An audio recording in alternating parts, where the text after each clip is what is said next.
सकाळी उठताच कंबर दुखते. प्रॉब्लेम झोपेचा नाही तर झोपेच्या पोश्चरचा आहे. का आपली कंबर दुखते सकाळी उठल्यावरती, ह्याबद्दल कधी विचार केलाय तुम्ही? जेव्हा पण आपण झोपतो तेव्हा झोपेची एक विशिष्ट पोश्चर आपल्याला मेंटेन करायला पाहिजे.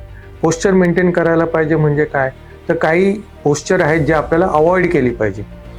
कुठली गोष्ट अवॉइड करायला पाहिजे, तर झोपताना आपल्याला स्पाईनचा जो कर्वेचर आहे तो प्रॉपर नॉर्मल मेंटेन ठेवायचा आहे. जेव्हा पण आपण 8 तासाची झोप घेतो तेव्हा ती प्रॉपर पोश्चरमध्ये झाली पाहिजे किंवा प्रॉपर पोझिशनमध्ये झाली पाहिजे, जेणेकरून आपण सकाळी उठल्यावरती फ्रेश राहतो. जर का आपण झोपताना जाड उशी घेत असू ज्याच्यामुळे आपली मानेची पोझिशन खूप उंचावर येत असेल तर मग ते आपल्याला मानदुखी देऊ शकते. जर आपण सतत पोटावर झोपत असू तर मग ते आपल्याला कमरेला त्रास देऊ शकतं. जर विशिष्ट प्रकारची गादी वापरत असू तर ते देखील तुम्हाला त्रास देऊ शकतो. लक्षात ठेवा, आपल्याला त्या गादीवर झोपायचं आहे जिथे आपल्याला चांगली झोप लागते. त्यासाठी कुठलीही ऑर्थोपेडिक गादी, मऊ गादी, जाड गादी ह्याचा काहीही संबंध नाही.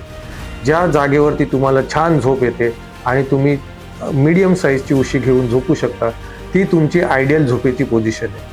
झोपेची पोझिशन एकच न ठेवता ती बदलत ठेवायला पाहिजे, जेणेकरून स्टिफनेस होत नाही आणि आपली 8 तासाची झोप चांगली होते.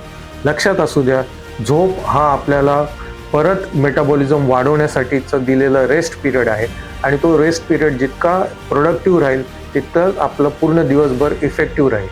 तर झोपेची पोझिशन इम्पॉर्टंट आहे, कुठली गादी आपण वापरतो ती इम्पॉर्टंट नाही.